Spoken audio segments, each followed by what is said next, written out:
Dia a todos, et je vous remercie beaucoup, Monsieur le Président, Madame la Sénateur, et toutes les personnes qui organisent notre accueil de manière si chaleureuse au Brésil, puisque j'ai l'honneur de venir pour la deuxième fois, et j'ai beaucoup apprécié la gentillesse de tous ceux qui nous accueillent. Voilà, donc dans la suite de ce que vient de dire mon collègue Gilles et des intervenants précédents, la question c'est comment faire pour améliorer l'écosystème parent-bébé et comment faire pour que dès la grossesse, les professionnels qui accueillent et accompagnent les futurs parents puis le bébé puissent enrichir ce milieu. Donc, bon, je vais être très rapide puisque on a entendu là l'essentiel sur les étapes précoces du développement humain. Juste rappeler que pour l'enfant et pour les parents, les étapes grossesse, naissance, petite enfance sont une continuité. Mais par contre, pour les professionnels, c'est extrêmement morcelé. Et les étapes de cette période si sensible sont très hachées et cloisonnées. Que les interactions sont très riches dès la vie intra-utérine et, comme ça a été dit par M. Correa, ce sont les prémices de l'organisation sensorimotrice, donc tout l'intérêt d'améliorer le bien-être de la mère. Rappelez aussi, comme ça a été dit, que l'émotion s'enracine dans la biologie, toute expérience vécue laisse une trace dans les neurones, et que c'est l'émotion qui va organiser le jugement et l'action. Et la conscience, on le sait, n'est que la toute petite pointe de l'iceberg. Donc c'est l'émotion qui nous fait penser et agir. D'où l'importance du contexte émotionnel dans toutes ces étapes. Alors, je me permets de vous rapporter une expérience en France, non pas comme un modèle, mais pour juste vous présenter une dynamique qui s'est organisée autour de rencontres qui n'étaient pas du tout prévues, et qui ont fait que des professionnels de différents services ont eu le désir de travailler ensemble et que le ministère de la Santé s'est très tôt intéressé à ces collaborations interdisciplinaires. Donc, dans les années 80, les pratiques autour de situations médicales à forte charge émotionnelle ont commencé à se transformer. La mort périnatale, l'annonce d'une anomalie, l'hospitalisation du bébé en néonatologie, et les parents, après coup, dont on a recueilli le témoignage, nous ont dit que ces situations qui étaient terribles pour eux autrefois pouvaient être traversées, qu'ils n'avaient pas de séquelles traumatiques, si l'accompagnement des professionnels avait été correct, dans une bonne communication entre eux et les professionnels, mais des professionnels entre eux aussi. Et donc, maintenant, les recherches sur l'émotion nous ont bien confirmé qu'une émotion négative ne se transforme que dans une interrelation marquée d'empathie. Et donc c'est toute la question des traumatismes du passé qui peuvent se réorganiser dans des conditions très rigoureuses d'expériences répétées de sécurité relationnelle. Alors excusez-moi du terme bingo, mais quand on a recueilli ces témoignages, on s'est dit, mais il se passe quelque chose là. Et si on essayait d'utiliser ce collectif interprofessionnel, cette attention des professionnels de santé pour des situations beaucoup plus complexes, marquées par des facteurs de risque psychologiques et sociaux, et pas seulement somatiques. Donc, on a commencé à dire, finalement, une naissance à venir, c'est une chance, surtout si les parents sont très fragiles. Alors qu'auparavant, une grossesse chez une jeune femme dans une situation sociale difficile, était vécue de manière un peu négative. Donc, les esprits se sont transformés, et je prendrai l'exemple des grossesses avec des problèmes d'addiction, de toxicomanie, qui étaient vraiment les situations les plus difficiles pour pour les familles bien sûr et les enfants à venir, mais aussi pour les professionnels qui suivaient les grossesses les pédiatres, les obstétriciens et les pédiatres qui ne savaient pas comment faire, quoi. Avec des dames qui étaient dans des difficultés de communication, qui arrivaient au dernier moment, on avait l'impression qu'elles étaient toutes en état de manque. Et en 1995, une sage-femme, puisqu'en France nous avons beaucoup de sages-femmes à l'hôpital, ici je crois que ce sont plutôt des infirmières, a organisé un accueil bienveillant à l'hôpital pour les femmes enceintes souffrant d'addiction. Elle a proposé avec les médecins un suivi de grossesse rapproché, avec des soins corporels, une préparation à la naissance centrée sur le corps, et tout ceci en lien avec le réseau de la famille, c'est-à-dire le médecin de famille, la proximité. Je crois qu'ici, la communauté, dans certains endroits, peut être aussi très impliquée. Et le résultat, ça a été une transformation de ces situations avec un bon suivi médical, la présence du père du bébé d'emblée qui est invité à participer au suivi de grossesse, et pas de séparation mère-bébé grâce aux unités mère-bébé, unités kangourou en maternité. Et puis ces femmes se sont senties accueillies comme toutes les mères et revalorisées. Et elles ont accepté une mesure de protection de l'enfant si c'était nécessaire. Donc une confiance qui s'est établie grâce à un suivi médical marqué d'empathie et pas de jugement. Et une étude sur le devenir des enfants de mères toxicomanes à 5 ans, que mon collègue Joël Roy a animée, a montré que les enfants dont les mères étaient particulièrement abîmées par la vie avaient un meilleur développement à 5 ans que celles qui avaient un problème d'addiction, mais qui était très bien inséré et qui n'avait rien exprimé et qui n'avait pas mobilisé les équipes autour d'elle. Alors ça a été vraiment un résultat qui nous a un peu fascinés, de se dire non seulement on peut aider un enfant à être protégé, mais les parents de ces enfants se nourrissent d'un collectif interprofessionnel qui travaille avec eux dans de la sollicitude et de la cohérence, le temps suffisant. Donc ça a été vraiment très important pour la suite des événements. Alors, un nouvel outil thérapeutique, c'est le collectif interprofessionnel coordonné, ancré sur le suivi médical. Alors pourquoi le suivi médical? Parce que les parents qui attendent un bébé, ils vont d'abord rencontrer un médecin, une infirmière, et ils vont se sentir comme toutes les mères, tous les parents. Ce n'est pas stigmatisant. L'arrivée d'un enfant s'est vécue de manière positive, en principe, dans la société. Et autour de la femme enceinte, le couple et les parents, c'est une occasion de mise en sécurité, c'est une occasion de reconstruction et de confiance rétablie en soi et dans le système de soins grâce à des interrelations avec les professionnels. Et c'est l'acceptation des étayages nécessaires si les parents ont vraiment de grandes difficultés éducatives.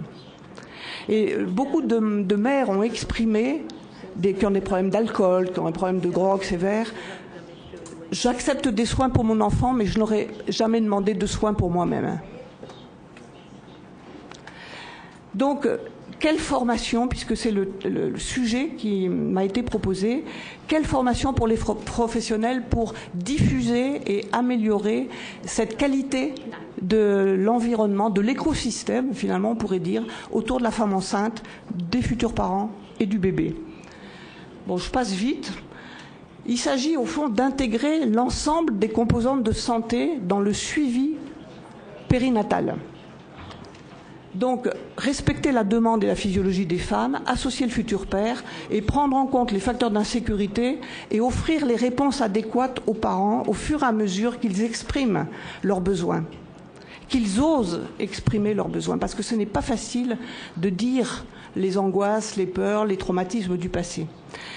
Et donc, les résultats sont amplifiés par le fait connu que pendant cette période de la procréation, la femme enceinte est particulièrement perméable à ce qui se passe autour d'elle, dans un moment de construction, de changement de place, etc. Mais le problème, c'était le cloisonnement des disciplines et des services. Et aussi les effets iatrogènes d'une médicalisation abusive, c'est-à-dire la technologie médicale a permis une amélioration de la mortalité et de la morbidité, mais elle a un peu mis de côté les aspects émotionnels. Donc, avec ces conséquences peu iatrogènes que les parents ne se sont pas sentis accueillis et écoutés selon leurs besoins. Donc il fallait reprendre tout ça. Et puis les médecins et les infirmières n'avaient pas beaucoup d'outils pour s'engager dans les troubles relationnels. Ils étaient formés à l'approche somatique, et très bien formés en général, mais comment on fait pour rencontrer une femme qui est agressive, qui ne vient pas au rendez-vous, un père qui est violent, enfin bref, mais qui sera quand même le père du bébé. Et surtout, nous sommes encore dans une culture du trouble. Nous savons soigner des troubles qui coûtent très cher, ultérieurement, mais la prévention n'est pas valorisée parce qu'elle n'est pas très valorisante. La prévention n'est pas l'affaire d'un champion de la prévention. C'est un travail collectif et ça n'est pas dans nos cultures, ça n'est pas valorisant, qu'elle soit médicale ou même psychologique. Voilà, d'où un fatalisme et cette phrase terrible que vous avez sûrement entendue et qu'on entend encore bien souvent, c'est « on verra ce qui se passe après ». Et quand on voit, c'est la catastrophe. Ça à 3 ans, à 4 ans, à 5 ans, ou les adolescents. Et on se rend compte que déjà, pendant la période périnatale, il y avait des signes d'alarme, mais qui n'ont pas pu être recueillis et surtout qui n'ont pas reçu de réponse. Les réponses, il fallait les organiser par des collaborations. Alors donc s'il y a un manque d'attention collective dans cette période particulièrement sensible, le risque c'est que les parents revivent une expérience négative. On m'a pas entendu, on n'a pas fait attention à moi, on m'a regardé de travers parce que je prends de la drogue ou que j'ai raté un rendez-vous. Bon. Et donc cette expérience-là peut renforcer les carences et les traumatismes liés à leur passé affectif, marqué par la dévalorisation et le manque de confiance en soi. Par contre, si ce néo-contexte, excusez-moi du néologisme, un néo-contexte relationnel, professionnel peut offrir aux parents de la sécurité et une écoute attentive, on a là une occasion de réorganisation et c'est vrai que tous les neuroscientifiques qui travaillent sur la mémoire nous expliquent assez précisément comment une expérience répétée de sécurité marquée par le plaisir d'être entendu et reconnu peut réorganiser les traumatismes anciens, c'est-à-dire réorganiser les circuits neuronaux qui ont gardé des traces des traumatismes anciens, sans que forcément on aille travailler ces traumatismes en direct. Voilà, donc ça c'est évidemment pour nous tous un grand espoir sur la possibilité d'échapper à la répétition transgénérationnelle et à toute cette question du stress d'ailleurs que évoquait Gilles Camboni. Alors les résistances sont multiples. Comment passer du pyramidal au transversal pour offrir un nid humain à une famille dans la durée? Ce n'est pas gratifiant pour l'ego des professionnels. Les publications sont difficiles. On préfère rester chacun chez soi. Et on a peur du regard de l'autre sur son propre travail. C'est pas facile de travailler ensemble. On a des habitudes ancrées, on a des représentations entre différents services souvent négatives. C'est toujours la faute de l'autre quand ça marche pas. Bien connu. Et donc, il fallait changer l'état d'esprit de toutes les disciplines. Alors, quel moteur? Eh bien, les formations pluriprofessionnelles et interservices pour arriver à éprouver le plaisir de travailler ensemble, sortir de l'isolement et inventer aux interfaces de nos places professionnelles, c'est-à-dire créer des espaces de communication et d'inventivité autour des familles très vulnérables. Et c'est l'efficacité sur les résultats qui finalement nourrit le moteur. Mais encore fallait-il y passer. E os resultados que são nossa grande força motriz. Il s'agissait d'améliorer les capacités relationnelles de chaque professionnel, d'améliorer la communication au sein des équipes médicales et entre les divers services, d'accompagner avec rigueur la rencontre parent-bébé en cas de vulnérabilité parentale, essa família que se encontra em vulnerabilidade, mas ter monitoramento precoce do recém-nascido antes que os distúrbios se deem posteriormente. Encontrar novos métodos pedagógicos e novas ferramentas de inter-relação para oferecer ambiente. Portanto, eu vou passar também sobre isso, sobre essas experiências que se basearam sobre simulações. É muito interessante, mas infelizmente não temos tempo aqui. Então, na França, eu vou lhes falar muito pouco a gênese de um método pedagógico inovador que se constituiu após uma pesquisa prospectiva em que comparamos as atitudes profissionais e e o futuro dos pais e da criança ao longo da gestação, nascimento e primeira infância, da qual lhes falei há pouco. Em 86, 88, já faz tempo, nós estávamos tão interessados pela eficiência dessa boa relação entre as diferentes profissionais que houve a primeira capacitação interregional e interprofissional. Os pais nos ajudaram muito com testemunhos, entrevistas, quando eles eram acompanhados em condições corretas. Foi um choque que viviam muitas vezes em provas, em situações dificílimas com o seu bebê, etc. Era um choque para eles, como eles puderam testemunhar, como eles foram muito bem monitorados, acompanhados. Então, eles nos deram a ferramenta para que nós pudéssemos organizar esse trabalho, mas também testemunho de profissionais, colegas que melhoraram suas práticas e passaram a trabalhar de outro modo desde então. O Ministério da Saúde francês, em 86, comprometeu-se e nos solicitou de divulgarmos essa experiência em âmbito nacional e criarmos material didático para os profissionais de outras regiões do país. E a comunidade europeia, na época, não era a União Europeia, era a comunidade europeia, também acompanhou esse trabalho e vários países, Espanha, Grécia, Grã-Bretanha e Holanda, vieram à França. Et donc, nous ont demandé d'aller reproduire, les aider à organiser dans leur pays les mêmes, essa experiência que eles pudessem reproduzir nos países deles essa mesma dinâmica, essa mesma experiência. Portanto, em 95, graças ao estudo prospectivo de que lhes falei há pouco, que nos possibilitou encontrar uma correlação forte entre a falta de continuidade da rede profissional e o desenvolvimento da criança até os 5 anos, nós encontramos falhas de comunicação, rupturas na comunicação, que fazia com que os pais perdessem a confiança nas equipes de saúde, ficassem em casa e não viessem mais para os cuidados de saúde. Essa pesquisa nos deu uma ideia de como criar um método pedagógico. Tratou-se de organizar uma apresentação clínica de uma situação real, evidentemente com o acordo da família, que não estava presente, mas que deu o seu acordo para que o fizéssemos. Então, uma apresentação prospectiva interdisciplinar, reunindo todos os profissionais envolvidos na situação, obstetra, enfermeira, parteira, medicina, médico da família, psicólogo, todos os pediatras, etc. Todos os atores clínicos que participaram do processo desde o início da gestação até a primeira infância, diante de um público como os senhores, mas que também é um público que reunia todas as disciplinas envolvidas e que eu vou passar sobre isso. Portanto, esse método pedagógico foi tão reveladora para os profissionais que estavam descobrindo o ponto de vista do outro colega e da família. Isto é, neste caso, o obstetra ouvia o pediatra, assistência social ouvia o clínico geral, e esses profissionais nunca se falavam entre si.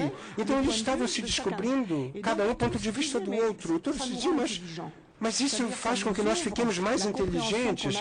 Isso abriu minha compreensão da dinâmica da família que eu estou tratando. Então, foi muito interessante. E a experiência foi divulgada em todas as regiões da França e nesses países do qual lhes falei e que fizeram estudo de casos semelhantes nos países. E também podemos fazer esse exercício de empatia. Bom, se eu estivesse no lugar do obstetra, se eu estivesse no lugar do clínico geral, se eu estivesse no lugar do médico. Então, nós apresentamos isso em Bruxelas, a sede da Comunidade Europeia, durante 2 dias, estudos de casos dificílimos que tivemos que preparar muito bem para essa apresentação na Comunidade Europeia em Bruxelas. Eu nunca vou esquecer disso, porque havia muitos médicos, obstetras, pediátricos, pessoas que, de modo geral, não são muito não se abre muito, né? E que não saíram das cadeiras, ficaram na sala durante 2 dias. Então, eles tiveram a experiência de ouvir, de compreender a lógica das emoções, das relações, da evolução de uma família no tempo, nos encontros, nessa equipe interdisciplinar de que lhes falei. Então, tivemos que apresentar essa experiência de novo diante de 300 profissionais, médicos e enfermeiros, que deveriam compreender essa nova lógica da evolução desta família no âmbito desta equipe interdisciplinar que agiu. Era muitas vezes um choque e há sempre esta impressão de realmente entrar na complexidade humana. Portanto, essa ferramenta pedagógica foi validada graças à sua capacidade de reprodução e sua eficácia em vários tipos de terreno, ainda que nós não consigamos resolver todos os problemas, mas o objetivo é permitir que a criança seja protegida e, se possível, que os pais possam continuar sua trajetória de vida com a criança, porque eles serão acolhidos e reconhecidos nas dificuldades que viveram, já que botaram no mundo essa criança. E também com relação a esses distúrbios de que lhes falei, não é? Então, tudo isso é muito importante. As cidades que aconteceram essas experiências aí, é só para ilustrar os senhores, não é? A divulgação que este método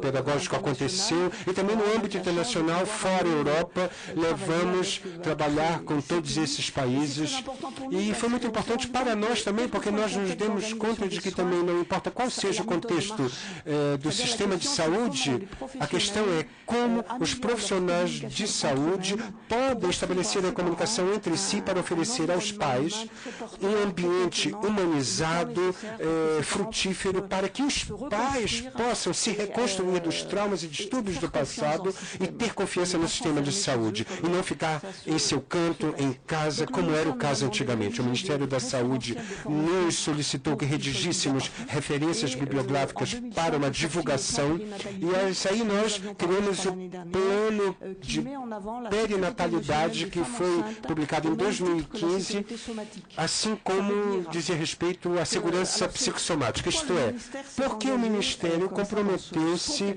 neste salto qualitativo? Por quê? A relação... o relatório dizia respeito a 4 disciplinas: obstetrícia, pediatria, epidemiologia e psiquiatria pediátrica. Então, nos deram ferramentas e meios para que nós pudéssemos tratar da segurança emocional das mulheres, dos futuros pais, mas sobretudo do bebê. Escutar os pais desde o início da gestância, desde a gestação, graças ao acompanhamento perinatal precoce, e divulgar as informações interdisciplinares pluridisciplinares. Eu acho que a ideia que nós temos que ter em mente é que, nesta área, a empatia não basta. Para conseguirmos organizar esta interdisciplinaridade, é preciso muito rigor na transmissão, no controle, na vigilância, na capacidade de antecipar. Eu não tenho tempo, infelizmente, de falar sobre isso aqui, mas talvez hoje à tarde, nas oficinas. O ambiente pluridisciplinar do nascimento à pequena infância é uma nova disciplina. É uma disciplina transversal em que integra todos os registros do ser humano, as etapas do desenvolvimento humano que eram até então muito compartimentadas pelas práticas que tínhamos do passado. Eu vou passar sobre isso, então eu vou muito rápido, infelizmente. A segunda etapa é como favorecer o acordo pai-bebê, não é? Um exemplo de algumas imagens para ficarmos motivados. Bom, exemplos de posturas. Os pais que tiverem esse acompanhamento bom serão pais muito receptivos com o seu bebê. Se nós ajudarmos a esses pais a saber como lidar com isso, então permite a esses pais que eles se abram também ao mundo. Aqui é um pai que acabou de sair da prisão e que esteve presente desde o primeiro dia de vida de seu bebê. Vejam aí, é o mesmo pai, é uma mãe que teve uma mãe toxicômana severa e como esta mãe vai ser ajudada a segurar o seu bebê de maneira segura, tanto para ela quanto para o bebê, não é? Veja a postura que vai permitir a esta mãe organizar os seus primeiros afetos, os seus primeiros pontos de apoio, não é? Já que o bebê teve uma síndrome causada pela toxicomania da mãe. Então, nós ajudamos a essa mãe a lidar melhor, a segurar melhor. As equipes de pós-parto são capacitadas para lidar com essa nova postura. E o terceiro objetivo é não esperar a aparição de distúrbios, tanto na mãe quanto na criança, com uma observação atenta do desenvolvimento prematuro desses distúrbios, não é? E que vão se formar com os menores signos de anomalias no bebê. Isso vai nos permitir identificar esses distúrbios, mas também pais que aceitarem esse apoio. Em conclusão, o acordo entre pais e bebês passam pelo acordo também entre os vários profissionais que acompanharam a família nesse período sensível. Isso se baseia num ambiente estruturado, baseado no respeito mútuo dos profissionais. Os pais têm que perceber que eles estavam no centro deste ambiente, eles eram o centro desse apoio e que o ambiente vai respeitar a complementaridade que há entre eles. É uma experiência vivida de um novo modelo educativo para esses futuros pais. Os pais vulneráveis percebem em si essas mudanças, mas precisamos de muito rigor, como eu lhes falei. Eu gostaria de terminar com uma homenagem a esse grande psiquiatra brasileiro que é Salvador Celiá, e que é uma frase desse psiquiatra: é uma luta, é preciso mudarmos as mentalidades. E eu achei no jornal francês Le Monde de setembro, num artigo sobre a economia sem o norte, a respeito das mudanças. Primeiro, eles nos ignoram, depois eles ralham com a gente, depois eles nos atacam e depois a gente ganha. Eu acho essa frase muito bonita, é uma frase de Gandhi, mas é uma frase que nos motiva, nos encoraja, e os senhores acham que terão a mesma impressão. A analogia entre a prevenção precoce, isto é, o desenvolver os recursos naturais da criança e dos pais, com os debates atuais sobre o ambiente e sobre o PIB nos países, não é? Então, muito obrigado pela atenção de todos. Muito obrigado.